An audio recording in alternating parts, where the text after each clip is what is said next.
Boa noite a todos nós. Hoje nós estamos com um pequeno problema da internet, estamos sem sinal de internet e estamos gravando a reunião de hoje para que posteriormente ela possa ser apresentada pelo nosso canal YouTube, as nossas mídias sociais. É uma alegria recebermos a todos vocês em nossa instituição para mais esta reunião. E nós vamos fazer a nossa prece e antes da prece faremos a leitura de uma mensagem do Espírito Joana de Ângeles através da psicografia do Divaldo Pereira Franco, do livro Vida Feliz. E a lição diz-nos o seguinte: Jesus disse: não se turbe o teu coração, ensinando que a calma e a confiança em Deus devem ser o lema de toda criatura que deseja encontrar a felicidade. Nunca faltam motivos para preocupações, inquietando o coração, perturbando a vida. A existência humana é uma oportunidade de valorização dos bens eternos e de iluminação íntima. Se colocas as tuas ansiedades em Deus e lhe confias a tua vida, tudo transcorre normalmente. E, se algo perturbador acontece, a serenidade assume o controle da situação e age com acerto. Deste modo, não te permitas turbar o coração, nem a mente, ante as ocorrências mal sucedidas. Então, é uma mensagem que nos concita a que nós não venhamos a ter preocupações intensas, que nós não deixemos que o nosso coração, a nossa mente, fique conturbada frente a esses momentos. Confiemos em Jesus e nessa confiança em Jesus, nós falamos com Ele agora, unindo-nos ao nosso Mestre através da nossa oração, em que nós dizemos: Senhor, eis-nos aqui. E mais esta noite, para a reunião que vamos processar, será mais uma oportunidade de ouvirmos as tuas palavras contidas no Evangelho segundo o Espiritismo, que trarão para cada um de nós as convicções, as certezas, todas as ilações que possamos realizar, para que melhor possamos compreender a nossa estadia aqui no corpo físico, para que melhor, Senhor, possamos perceber os valores que necessitamos desenvolver em nós mesmos, principalmente o valor maior, que é o amor. Amar a Deus sobre todas as coisas, amar ao próximo como a nós mesmos. Enfim, saber como amarmos. Obrigado, Senhor, por esta oportunidade.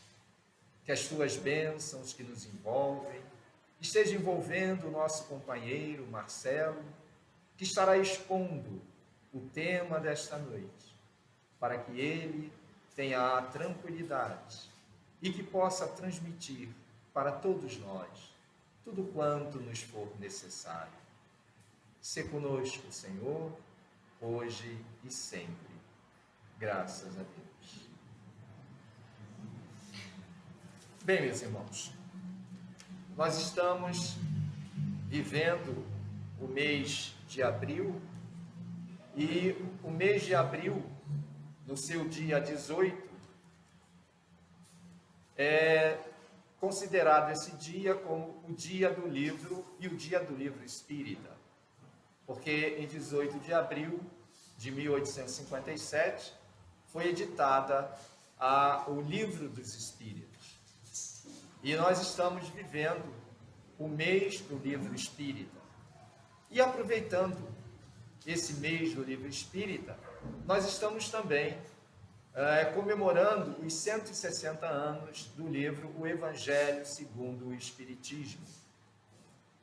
E dentro do Evangelho, nós estamos tratando o tema central, que é Jesus falando ao nosso coração. Em todo o Evangelho, Jesus fala ao coração de cada um de nós. E nesta noite, nós temos a grata satisfação de recebermos o nosso companheiro, trabalhador desta casa, Marcelo Soares, que vai tratar do tema Amémonos.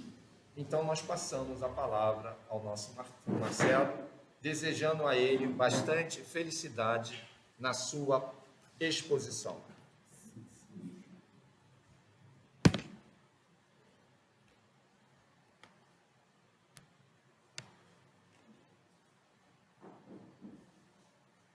Boa noite a todos. Boa noite.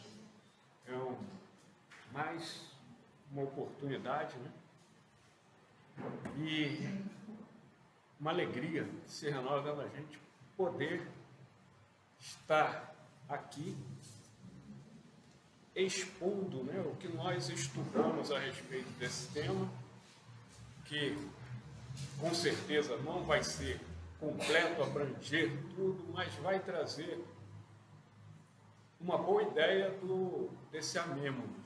É o que esperamos, como o Jorge falou, que sejamos felizes, porque sendo eu feliz nessa exposição, todos nós vamos ficar felizes, porque vai ser produtivo, bom para cada um de nós que aqui estamos, né? Esse entendimento do tema. Hoje, então, não vou diretamente cumprimentar os companheiros da internet, das mídias sociais, diretamente, mas futuramente, quando assistir, porque está sendo gravado, esperamos, né, que recebam o nosso abraço fraterno também. E pode botar o microfone? Então, como o Jorge já falou, nós estamos como tema central nesse mês de abril, comemorando a edição do Evangelho segundo o Espiritismo. Foi em abril de 1864, 15 de abril, né? Que é hoje, 15 de abril, olha só. Mas, especificamente sobre o Evangelho, vai ter, fechando o nosso mês, né, um tema a respeito do Evangelho segundo o Espiritismo. Mas nós estamos falando, então, como está ali no nosso tema central, é Jesus falando ao nosso coração. Então, é uma homenagem aos 160 anos de Evangelho segundo o Espiritismo. E tem como objetivo geral, né? Nosso tema geral do mês é compreender que o Evangelho segundo o Espiritismo é Jesus falando ao nosso coração. Mas também Allan Kardec, o grande responsável pela organização dessas lições, desses temas, explicitando, clareando esses conceitos, né, sob a orientação dos espíritos, trazendo essas orientações, esclarecimento e consolo.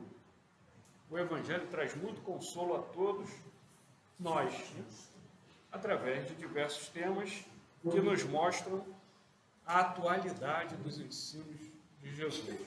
Então, já tivemos aqui, na segunda-feira passada, deixai vir a mim as criancinhas. Anteriormente, tivemos a primeira segunda-feira desse mês, vinde a mim todos vós que estáis aflitos e sobrecarregados. Olha Jesus trazendo consolo, conforto, para que nós tenhamos fé e coragem. E hoje nós vamos falar de um tema que é a base, é o que traz toda a essência da doutrina de Jesus. Né? Amemos. É sobre o amor. E nosso tema de hoje, amemos. E os objetivos específicos. Temos 2 objetivos, apresentar Jesus como o educador, que nos mostra o caminho para a conquista da felicidade, da paz, da felicidade verdadeira, da felicidade real, da paz, da justiça. E qual é o caminho para a conquista da felicidade real, da felicidade, da paz dentro de nós, da justiça social? Qual o caminho? Como Jesus é o educador que nos veio mostrar o caminho para essa conquista. É exatamente dessa doutrina de Jesus. Qual é a doutrina de Jesus? É sobre o quê? Sobre amor. Quando a gente fala de paz, podemos ter paz dentro do nosso coração, fé, né, desenvolver a fé dentro de nós, uma fé raciocinada, a justiça, esse senso de justiça que está lá na nossa mente, na nossa consciência. A felicidade também podemos, né, ter ela dentro da gente. Mas o amor, como é que é o amor? Ele nasce dentro da gente? Alguém tem uma ideia do que é esse amor que Jesus veio nos falar para que nós pratiquemos? Ele fala amar, não é seja amoroso, que o amor brote dentro de você, sinta o amor. Jesus fala, ama teu próximo como a ti mesmo, ama a Deus sobre todas as coisas, amai os vossos inimigos, ama, sem distinção, sem olhar a quem vai amar. Então, alguém tem ideia? Alguém poderia falar? Fique à vontade, porque... Cuidado. Oi? Cuidado. O amor é o cuidado, né? Oi? A caridade é o amor. Cuidado, caridade, né? Isso é importante que a gente pense, né? Porque Jesus fala assim, amai o vosso próximo. E aí a gente fala, pô, então a lição é amar, mas amar é o quê? É o cuidado, é a caridade. A caridade de que forma? Ouvindo, né? A caridade em todos os seus aspectos. A gente vê o que é a caridade, né? Caridade. Então, a gente tem que esperar o amor brotar dentro da gente, esse amor que é a essência divina, para poder fazer a caridade, para poder ter o cuidado com o próximo, é isso? Ou seria um processo inverso? A gente tem que começar a agir, observar, pensar o que é amor, né? Quais são os procedimentos, as atitudes do amor e executar esse amor. O que a gente quer chegar no final dessa reunião é exatamente a gente entender, se houver, se não concordar, a gente vai conversando. Mas pelo que eu estudei, estou expondo aqui, é entender que esse amor é a prática, é fazer o bem, é o procedimento de amar. A gente tem que executar. O que é a caridade? O que é amor? O que Jesus quis dizer para que nós façamos e buscar fazer isso aí? E não esperar que esse amor seja automático, natural. É o trabalho que a gente tem que efetuar essas conquistas também. Né? É o trabalho para efetuar essas conquistas, né? É a ação, né? É o ato ali. E tem mais um objetivo,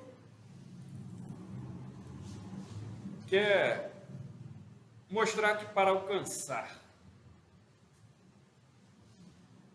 tal objetivo é necessário que nos reconheçamos como irmãos. Então, nós temos que reconhecer que nós somos irmãos, somos todos iguais, somos todos filhos do mesmo Pai, todos a mesma essência. Ninguém é diferente, melhor ou predestinado, iluminado, escolhido. Todos nós somos iguais, somos irmãos, essa noção de equidade também. Né? Aí vamos lá. O amemo. Lá em João, então a carta de João, né? No capítulo 4, versículos 7 a 11, ele fala assim, ó. Amados, amemo-nos uns aos outros, porque o amor é de Deus, e qualquer que ama é nascido de Deus e conhece a Deus. Aquele que não ama não conhece a Deus, porque Deus é amor. Nisto se manifesta o amor de Deus para conosco, em quê? Que Deus enviou seu Filho unigênito ao mundo para que por ele vivamos. Nisto está o amor, não em que nós tenhamos amado a Deus, mas em que Ele nos amou a nós e enviou seu Filho para propiciação pelos nossos pecados, né? Para que nós pudéssemos, pelas nossas penitências, adoração, e desse o caminho para que nos livrasse dos nossos erros. Amados, se Deus assim nos amou, também devemos amar uns aos outros. Então, olha lá, amemos-nos uns aos outros e devemos amar uns aos outros. Isso está lá na João, já depois de Jesus ter partido, né, no seu apostolado, difundindo os ensinamentos de Jesus. Mas, vamos lá, ainda na carta de João, ele dá mais um complemento ali, dizendo: nós o amamos a Ele porque Ele nos amou primeiro. Ele está falando de Deus, do amor de Deus. Se alguém diz, esse aí é do versículo 19 até o 21, né? Então, versículo 19, Deus nos amou primeiro. Se alguém diz, eu amo a Deus e odeia seu irmão, é mentiroso, pois quem não ama a seu irmão, ao qual viu, como pode amar a Deus, a quem não viu? Então, simplesmente, vou chegar só um pouquinho para cá para ficar mais rápido. Simplesmente a adoração a Deus, simplesmente, basta a adoração a Deus, a oração diária, os procedimentos rituais religiosos, nossos que são importantes. É importante fazermos nossa prece diária, ao levantar, ao deitar, orar pelos sofredores, pelos amigos, por todos nós, pedir a Deus, louvar a Deus, adorar, fazer nossas ações respeitosamente a Deus, né? Respeitando a natureza, a nossa própria saúde, tudo por amor a Deus, por consciência de que somos filhos de Deus e devemos respeitá-lo, amar a Deus. Mas fala assim, mas me envolver com outras pessoas, certas pessoas eu prefiro distância, eu amo a Deus, cumpro minhas obrigações. Basta, eu amo realmente a Deus. O amor a Deus ele também se expressa assim, né? No amor ao irmão. E aí ele fala, e dele temos este mandamento, que quem ama a Deus, ame também a seu irmão. Então, Jesus nos deixou. Quem ama a Deus, ama a seu irmão. Aí João falou isso lá, mas ele já tinha escrito no Evangelho, as palavras de Jesus, né? E Jesus veio nos trazer a respeito do amor. Ele falou assim, provavelmente, isso aqui no momento da Santa Ceia, lá quando ele estava falando com os discípulos que partiria, aqui talvez já comece a entender mais o que é esse amor que Jesus quer que nós pratiquemos, né? Aí ele fala assim, vós me chamais mestre e senhor, e dizeis bem, porque eu sou. Isso está no Evangelho de João, capítulo 13, versículo 13 a 15. E aí ele fala assim, ora, se eu, Senhor e Mestre, vos lavei os pés, vós deveis também lavar os pés uns aos outros. E o 15, porque eu vos dei o exemplo, para que, como eu vos fiz, façais vós também.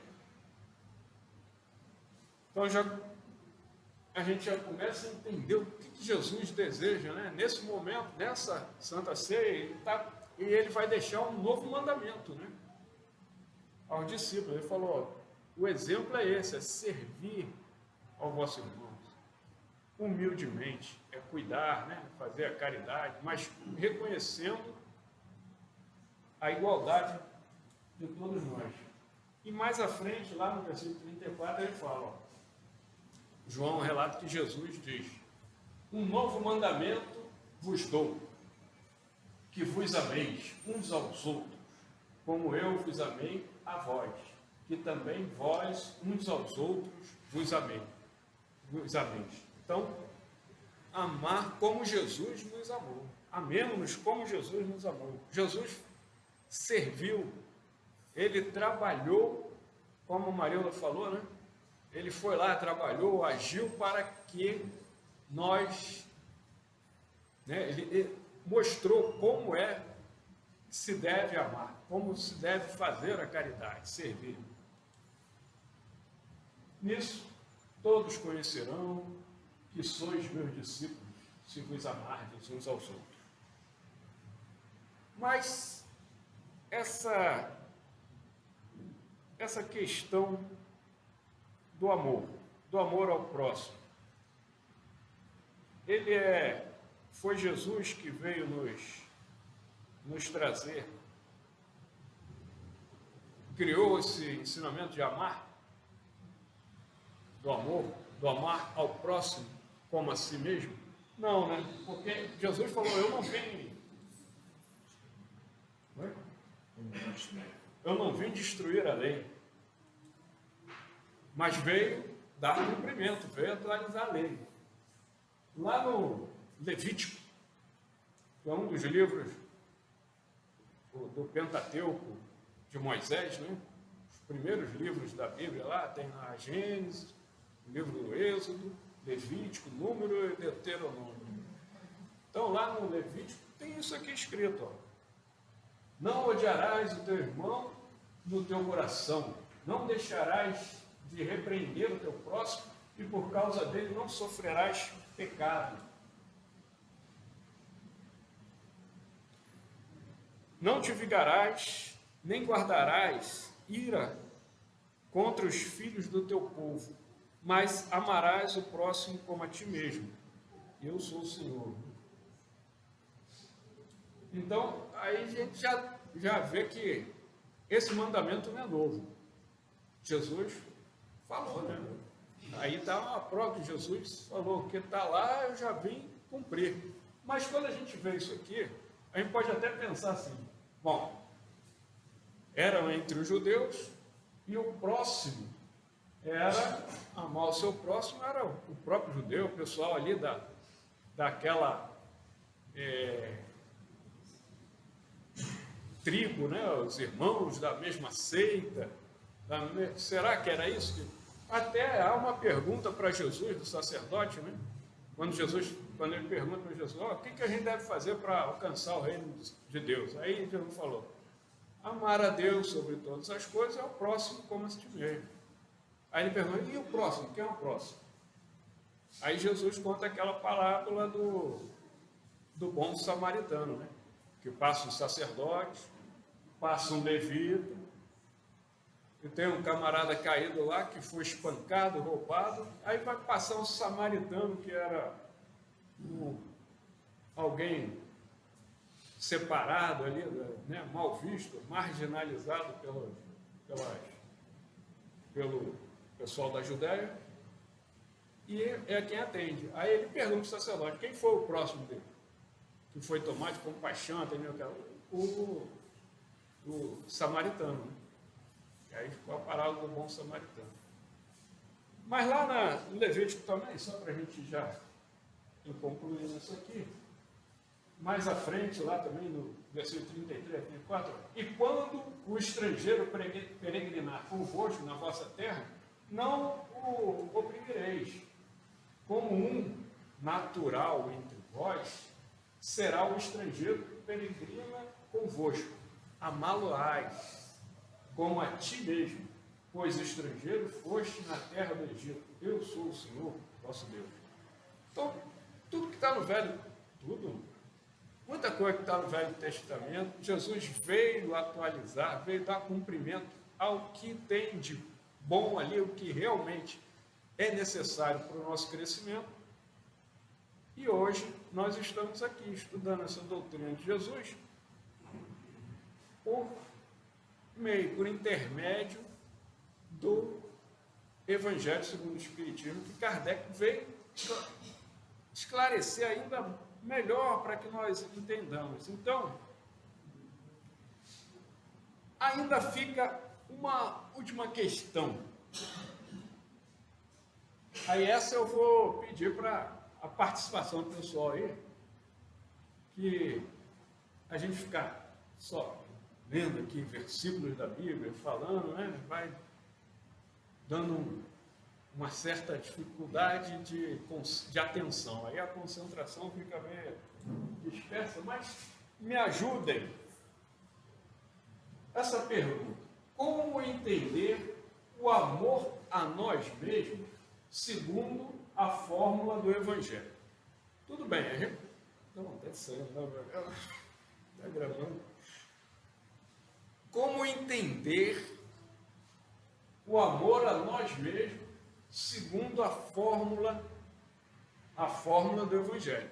A gente pode pensar assim: amor a nós mesmos é nos dar a oportunidade de satisfazer os nossos prazeres, né?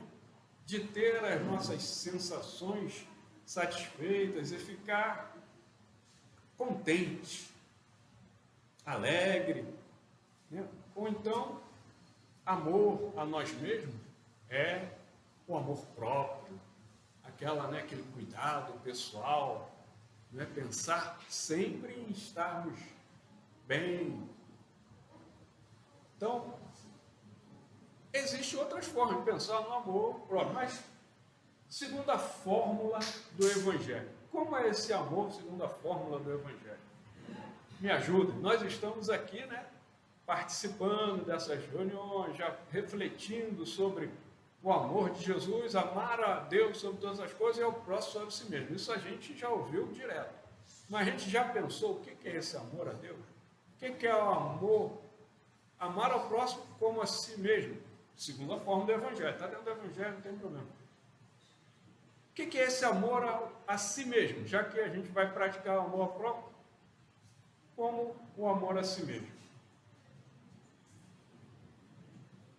É simples. É tratar os outros como a gente gostaria que nos tratassem também. Né? Pronto, Maria falou, tratar os outros como gostaríamos que nos tratassem. A regra de ouro, né, que Jesus também veio trazer aí é chamada regra áurea, né? Fazer aos outros o que gostaria que os outros nos fizessem. Tá? Então, amar a si mesmo. A pergunta: amar a si mesmo. O que é esse amor a si mesmo, segundo a forma do Evangelho? Fazer aquilo que vai nos proporcionar o crescimento espiritual. Ó, se nós, Rose falou, fazer aquilo que vai nos proporcionar o crescimento espiritual. Se nós nos amamos e queremos executar esse amor, segundo a fórmula do Evangelho, é buscar o Evangelho é isso, buscar o crescimento espiritual. Eu concordo com a Rose. Buscar o crescimento espiritual, nos aproximarmos de Deus, então fazer as coisas que vão nos proporcionar o crescimento espiritual. Foi isso. Concordam com a Rose? Alguém discorda? Alguém dá mais? Fernando concordou? Ainda bem, não vai discordar.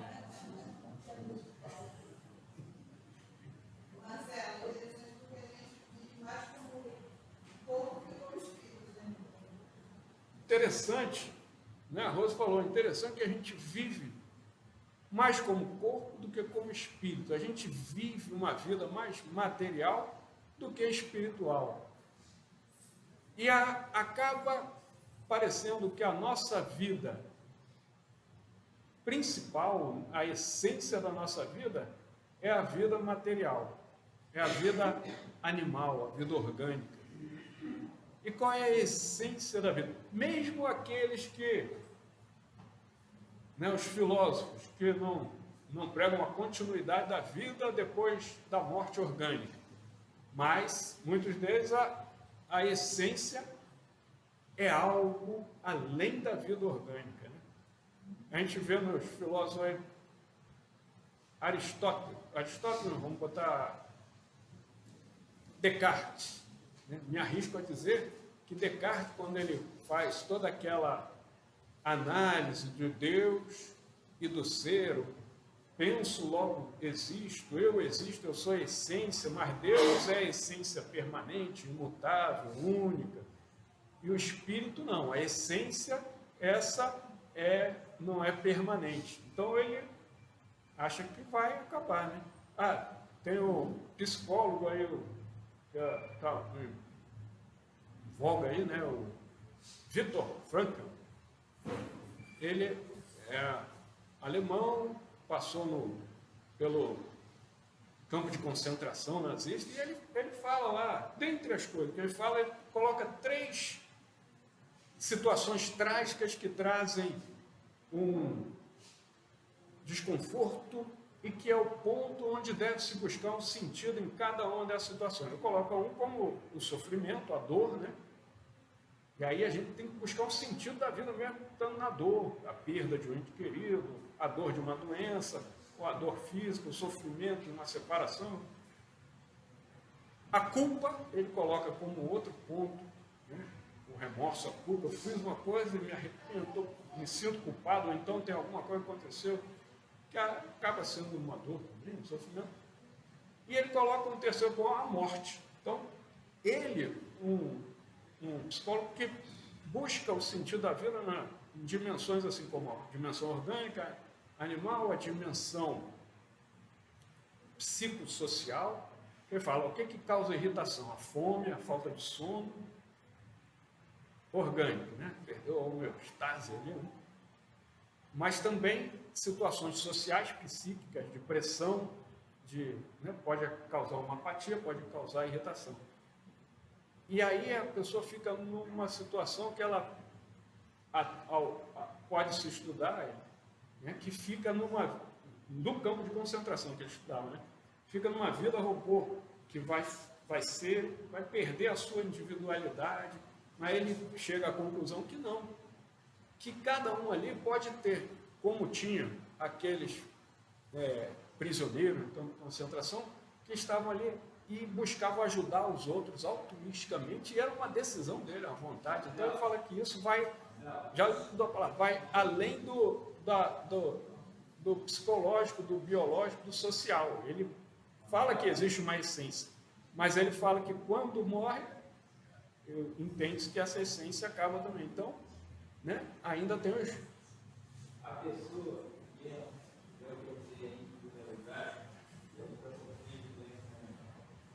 A pessoa que pensa... A pessoa que pensa porque essa individualidade vai ficar contra uma criança mental. Então, a pessoa que pensa que vai perder a sua... Então, ele está dizendo que é o Heine. A pessoa que pensa que vai perder a sua individualidade já está pondo uma doença mental. Tudo bem. Mas perder a individualidade, em que sentido que a gente está olhando? Depois da morte? Não, ainda na própria existência, né? Que perde a sua consciência. Marcelo, E aí, a pessoa que imagina que vai perder sua alma, ela imagina que a sua alma vai perder um carro. É como se ela deixasse de existir. Mas a alma pertence a Deus. A nossa alma pertence a Deus. então, a pessoa que acha que vai perder sua alma já entra numa confusão, no caos. A alma pertence a Deus. Essa é a nossa crença, porque nós estamos aqui acreditamos nisso. Mas há quem não acredite que continue a vida depois da morte. E nós ainda vamos além, que essa vida, essa essência, ela permanece viva depois da morte do corpo e tem a oportunidade de voltar a ter outras experiências. Mas tem gente que acha que essa essência, não obstante achar que existe uma espiritualidade, que é a essência da nossa vida, do nosso ser, isso acaba. Então, o que a Rose falou faz muito sentido, né? Mesmo não é necessário você ser espírita, ser religioso, crer na sobrevivência da alma para buscar uma vida superior, além da vida animal, né? Uma vida da essência espiritual. Então, mesmo ali, independente de ser espiritualista, amar ao próximo, amar a nós mesmos, nesse sentido evangélico, é amar a nossa essência, né? E a nossa essência, aí, essa é uma pergunta que está no livro Consolador, né, Emmanuel? Ele responde, ó, o amor a nós mesmos deve ser interpretado como a necessidade de oração e de vigilância que todos os homens são obrigados a observar. Vigiar as nossas atitudes, orar, manter essa sintonia com a nossa essência espiritual, a nossa vontade, que é quem gerencia a nossa mente. Então, o nosso desejo, qual é o desejo que eu quero ter? A nossa criatividade, a imaginação, o que eu fico imaginando fazer? A nossa memória, o que eu fico lembrando, nosso raciocínio, nossa inteligência. Então, tudo isso eu posso ter uma inteligência, uma razão, um raciocínio potente, uma memória exuberante, mas se a consciência, a vontade, né, a essência, não gerenciar bem essas coisas. Marcelo, Pois não. E aí lá no meio ele vai. Fala. eu acho que se todos nós somos espíritos criados por Deus, porque a nossa essência não pode estar em Deus? Porque Jesus nos falou, o reino de Deus está dentro de vós. Isso aí. Se todos nós somos espíritos criados por Deus, nossa essência está em Deus. O amor de Deus, ele está dentro de nós. Nós temos que fazer florescer, temos que cultivar esse amor, regar. É o amor de Deus que ele botou em nós. E nós vamos, como nós vamos cultivar esse amor? É com trabalho. Não adianta a gente ter uma semente que vai receber uma semente de uma árvore e vai botar ela na terra e ficar olhando para ela. A gente tem que regar, tem que tratar, tem que tirar as ervas daninhas, tem que, né? Então, o amor de Deus para florescer dentro da gente precisa do nosso trabalho, do nosso... Aí vai crescer. A gente não vai esperar o amor crescer para colher sem o esforço pessoal, né? Aí, o Emmanuel lá fala mais alguma coisa, essa questão do amor próprio, que a gente já passou dessa fase e tal, e fala: necessitamos encarar essa nova fórmula de amor a nós mesmos, consciente de que todo bem conseguido por nós, em proveito do próximo, não é senão o bem de nossa própria alma, em virtude da realidade de uma só lei, que é a do amor, e um só dispensador do bem, que é Deus, nosso Pai, Criador de todas as coisas, né? Esse que dispensa todo o amor, toda a caridade, toda a luz, está tudo aí. E nós vivemos em sintonia. A natureza não dá para viver só, adorando a Deus e se isolando dos outros.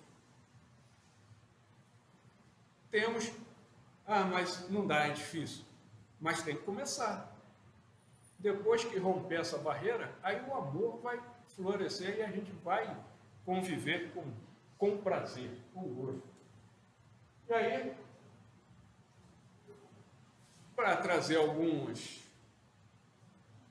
pensar algumas lições do Evangelho segundo o Espiritismo, a gente foi lá para o, conforme orientado, não é ESE, que é o corretor, quando eu dei um espaço, ele corrigiu ali, era ESE, Evangelho segundo o Espiritismo, capítulo 13, né? Aí vamos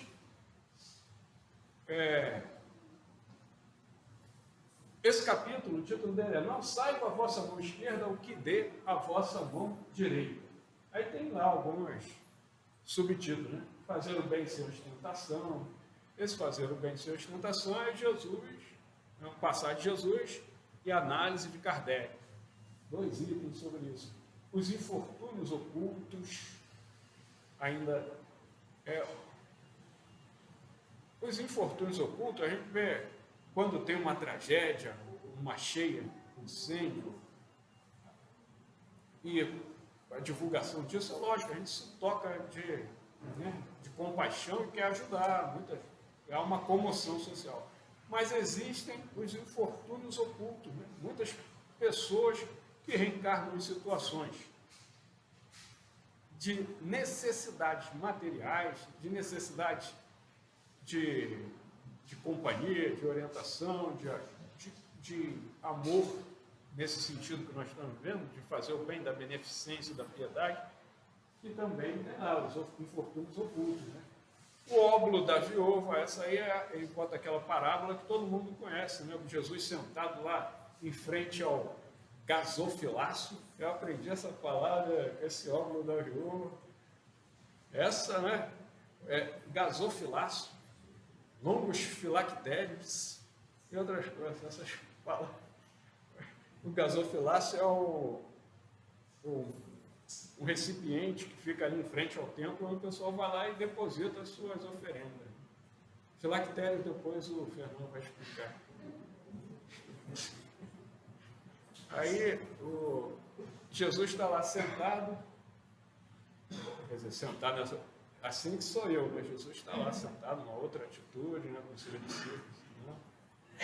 Aí vem uma viúva e coloca lá 2 moedinhas lá, humilde, de 10 centavos. Né? Aí Jesus chama os discípulos e fala assim: está vendo ali? Aquela senhora, aquela viúva, em verdade eu digo que ela depositou mais do que muitos desses aí que colocaram muito dinheiro ali. Por quê? Aquele dinheiro que ela colocou tem um peso maior na contabilidade de Deus, do bem. Ela deu daquilo que vai fazer falta para ela em alguma coisa. Por exemplo, ela não só aplacou a fome de alguém. Uma outra situação, alguém que vai e aplaca a fome. Eu tenho dinheiro aqui, alguém está com fome, eu estou com fome, o cara, para se livrar, vai lá e compra a comida, resolve o seu problema. É uma beneficência? Não deve ser. Mas está faltando alguns ingredientes aí para completar, para ser uma beneficência bem aquinhoada, com um grande valor espiritual, evangélico. Né? Mas aquele que chega lá vai para o trabalho, leva a sua marmita, aí chega lá, o colega está lá, hoje minha marmita azedou, estou com a fome danada, aí o cara fala, então vamos fazer o seguinte, vamos me dar um pouco da sua fome aqui que eu vou aguentar. Então, dividindo a sua fome não pesa para ninguém. Aí vai lá e divide a sua marmita com o outro. Então, ele divide a fome do outro, o sofrimento do outro, diminui o seu sofrimento. Eu vou sofrer um pouquinho aqui para diminuir o seu grande sofrimento. Aí melhora, fica ameno, dá suportável para todos os dois. Então, ele dá daquilo que é dele, da comida dele que ia matar a fome. E ele divide. Então, esse tem valor maior, porque tem a piedade, a compaixão, a empatia, a amizade, a solidariedade. Isso é que Jesus nos pede. Bom, eu vou olhar os títulos, depois vocês vão pegar em casa o Evangelho segundo o Espiritismo. Na internet a gente baixa, a gente pode. Então vamos lá, vamos pegar alguns trechinhos só para a gente ver algumas passagens desse capítulo. Então, sobre cada um dá o que tem. No item 4 aqui, ele está falando dos infortúnios ocultos, né? Que uma senhora sai, uma dama da sociedade, ela sai na sua carruagem, leva alimentos e tudo, e vai visitar famílias necessitadas, conversa, vê o que está precisando, se está doente, vê o remédio, vai depois no hospital visitar o pai de família, né, para tranquilizar ele, ó, fica tranquilo, sua família está sendo assistida na medida do possível, e com ela vai a sua filha. Então está lá. Por que tão singelos trajes? Para não insultar a miséria com o seu luxo. Por que se faz acompanhar da filha? Para que aprenda como se deve praticar a beneficência. Nessa resposta aqui, eu vou também dar uma paradinha. Ali já é também a beneficência, a consciência dela com o espírito que está encarnando ali. De educar a sua filha, de preparar. Porque quando a gente fala em fazer o bem, atitudes de benevolência, atos de bondade, quem tem atos de benevolência quer dizer que já é uma pessoa boa, essencialmente boa. O ato de benevolência diz que a pessoa é boa. Normalmente a pessoa boa, aquela que já alcançou um sentimento elevado de bondade, tem atos de benevolência. Isso aqui não dá para negar, né? Mas a pessoa que tem ato de benevolência, às vezes dá um dinheiro para comprar comida para se livrar da pessoa, ou então faz uma boa ação para exaltar o seu nome. É um ato de benevolência, ou deixa de ser. Mas qual é, na essência, qual a intenção? Qual o sentimento que a pessoa está fazendo aquilo? Todo mundo que tem atos de benevolência é pessoa boa? Às vezes até por uma questão de educação, de comportamento, de educação, de criação, de procedimentos de um determinado grupo ali onde se encontra. Pode ser também, né? Mas não, a pessoa vai no embalo. Passa batido nos gestos que nos transformar em benevolência. Ela passa batido, por exemplo, em vez de perdoar, ela fala, não, eu vou fazer, tipo, eu não acreditar em mim, eu vou fazer benevolência, isso é bom para mim, mas eu não sou bom nada, eu quero se passa, e passa batido. Para poder abrir caminhos, para poder resolver a sua situação, se livrar de problemas, né? Mas pode ser também que faça por atos de benevolência por uma questão de procedimentos de um determinado grupo que vive, né? Alguém que foi criado dentro de uma escola religiosa. Ali tem lá, na segunda-feira tem a visita e tal, na terça-feira vamos fazer um ato. A pessoa faz, e aquilo às vezes até acaba sendo um hábito que ela leva para o resto da vida. Mesmo não sendo com aquele sentimento, mas virou um hábito. Isso é ruim? Não. Não, né? Não é ruim. Virou um hábito bom, não é ruim. Agora, o contrário pode acontecer. Exemplo real e prático. Criança de 4 a 5 anos, na escola, que se reúne lá, xingando palavrão, uma partindo violentamente para cima da outra. Esses são espíritos já que vieram assim? Vocês acham que a essência delas é essa? Esse ato de violência? Se tiver equipamento para os pais nessa casa ali, já pode ser mesmo também, já tem caralho mesmo.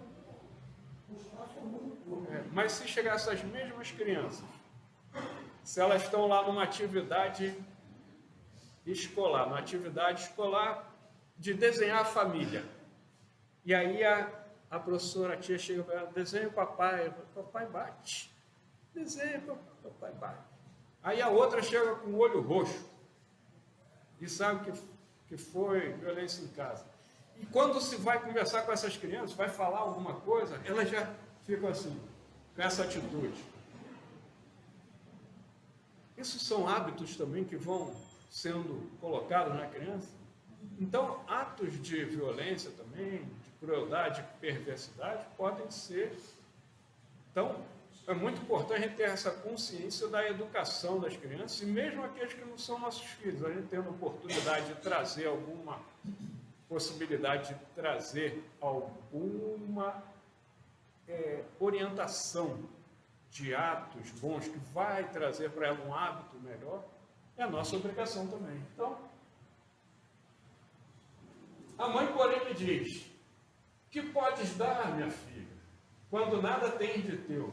Se eu te passar às mãos alguma coisa para que dê a outra, qual será o seu mérito?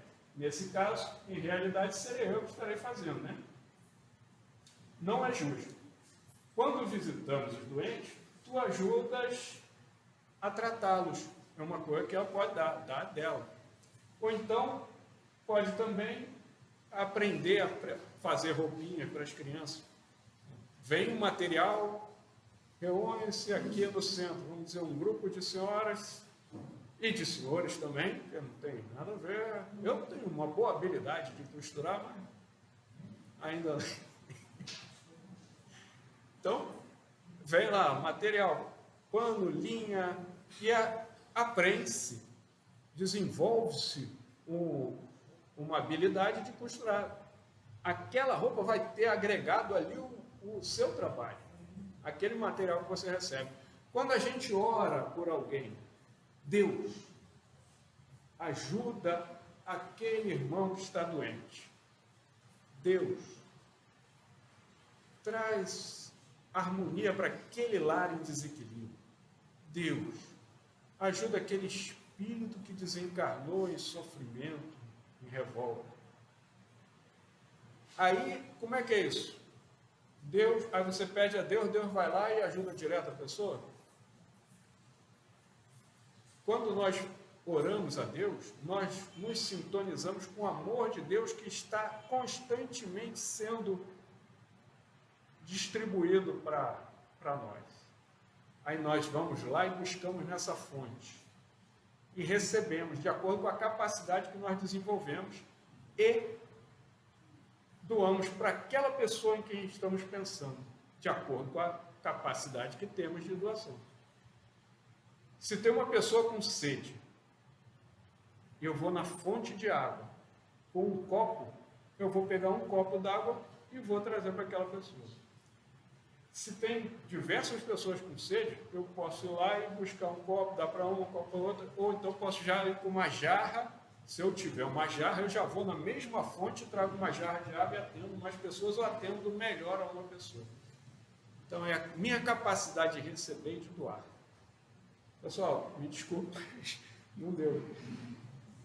Não deu. Tinha mais alguns outros textos que são temas bastante interessantes. Nossa, adiantado 3 minutos. Marcelo, são uns pequenos exemplos, uns pequenas coisas que nós fazemos com os nossos irmãos, que a gente sempre vai mostrar o amor de Jesus, né, e o nosso amor dentro de nós. Né? É isso que você está tentando transmitir para a gente. É isso? Obrigado. Porque esse carinho que a gente tem com o nosso próximo, É isso aí. é que a gente vai fazer com que o nosso próximo seja auxiliado através desse amor que a gente está transmitindo, que é esse amor de Deus que está dentro de nós. Mariela resumiu bem. São nos gestos, nos atos que nós transmitimos o amor, né, para o nosso irmão. E aí teria também fazer o bem sem aguardar retribuição. Às vezes a gente quer, né, que eu seja grato pelo que nós fazemos. E aí também é uma análise isso aí. A gente vai começando a exercitar, fazer o bem, não esperar retribuição. Fazer o bem pelo bem. Deus ajuda os seres através dos próprios seres. Está lá nesse. Só tudo S. No item 2 tem lá no finalzinho a caridade é em todos os mundos, a eterna âncora da salvação. É a mais pura emanação do próprio Criador. É a sua própria virtude, dada por Ele à criatura. Como desprezar essa bondade suprema? Qual um coração dissociente, bastante perverso para recalcar em si e expulsar esse sentimento todo divino? Qual filho bastante mau para se rebelar contra essa doce carícia, a caridade? Então Deus nos chama, nos alerta para a caridade.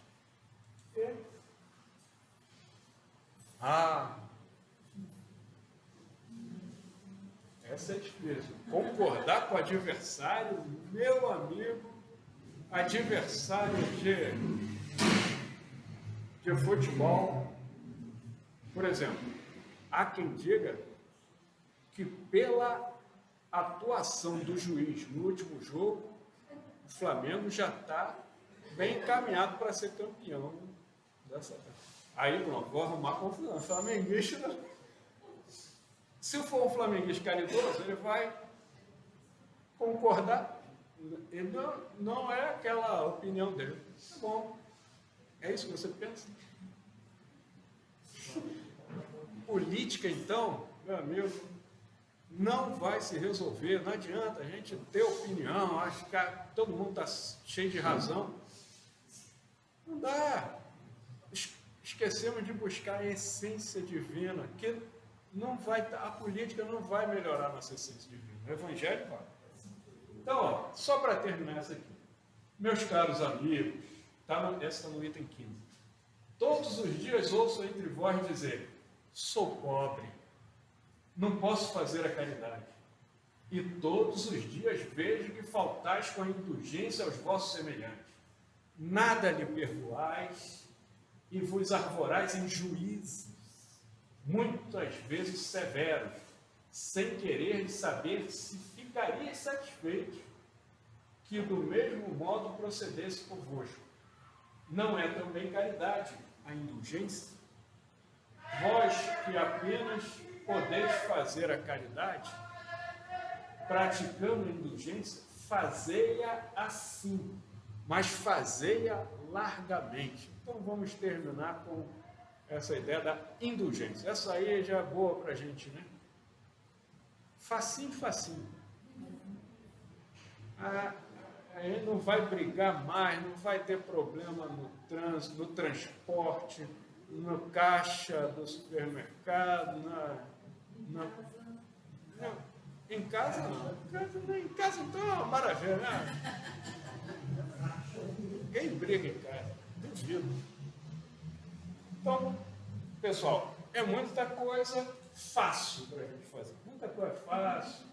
Fazer o bem pelo bem, seria o item 19. Depois vocês vão olhar lá, vão ver muita coisa. E aí, para terminar, né?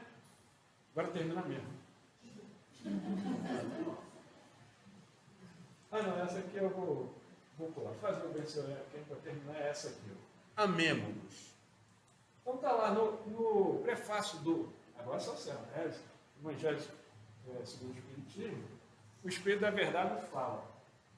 Os Espíritos do Senhor, que são as virtudes do céu, qual imenso exército que se movimenta ao receber as ordens do seu comando, espalham-se por toda a superfície da terra e, semelhantes estrelas cadentes, vêm iluminar os caminhos e abrir os olhos aos céus. Depois a gente dá uma olhada lá no Mateus, no Evangelho de Mateus, capítulo 24, versículo 29, no sermão profético, as estrelas que caem do céu quando se eclipsa a luz. Eu vos digo, em verdade, que são chegados os tempos em que todas as coisas vão de ser restabelecidas no verdadeiro sentido para dissipar as trevas, confundir os orgulhosos e justificar os justos. As grandes vozes do céu ressoam como sons de trombeta, e os cânticos dos anjos se lhes associam. Nós vos convidamos, a vós, homens, para o divino concerto. Tomai da lira, fazei uníssonas vossas vozes, e que, num hino sagrado, elas se estendam e repercutam de um extremo a outro do universo.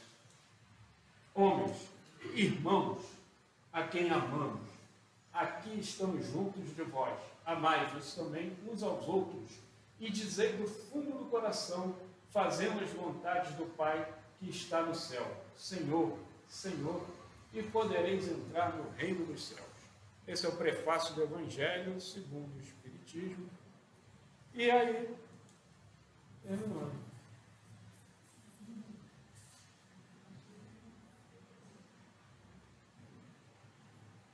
Muita paz, muito obrigado a todos.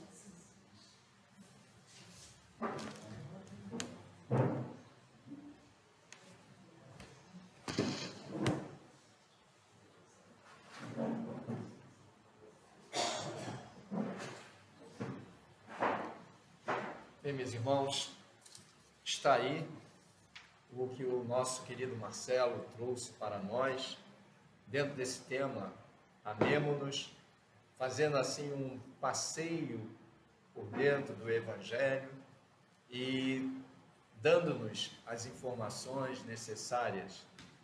É sempre a questão da educação, né? Nós precisamos nos educar para efetivamente amar a nós mesmos e amar ao nosso próximo. E Jesus é esse grande educador. É no Evangelho, através do Evangelho dele, que traz para nós o processo de educação, a fim de que nós possamos ser criaturas felizes, né? Para alcançar o objetivo de nós estarmos aqui.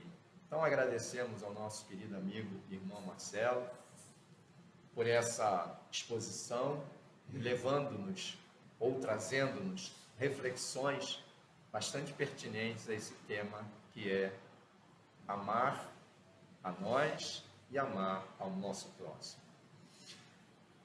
E todos nós podemos fazer esse exercício, né? O Marcelo mesmo falou aqui no momento que nós orarmos, pedir a Deus pelo nosso companheiro, que não está harmônico, que não está equilibrado, pedir por aqueles que têm as suas necessidades, pedir por nós mesmos. Então, nesse instante, vamos fazer esse exercício, vamos procurar a sintonia com Jesus, presente no nosso ambiente, onde houver duas ou mais pessoas reunidas em meu nome, eu ali estarei. Então tenhamos a certeza de que Jesus está aqui.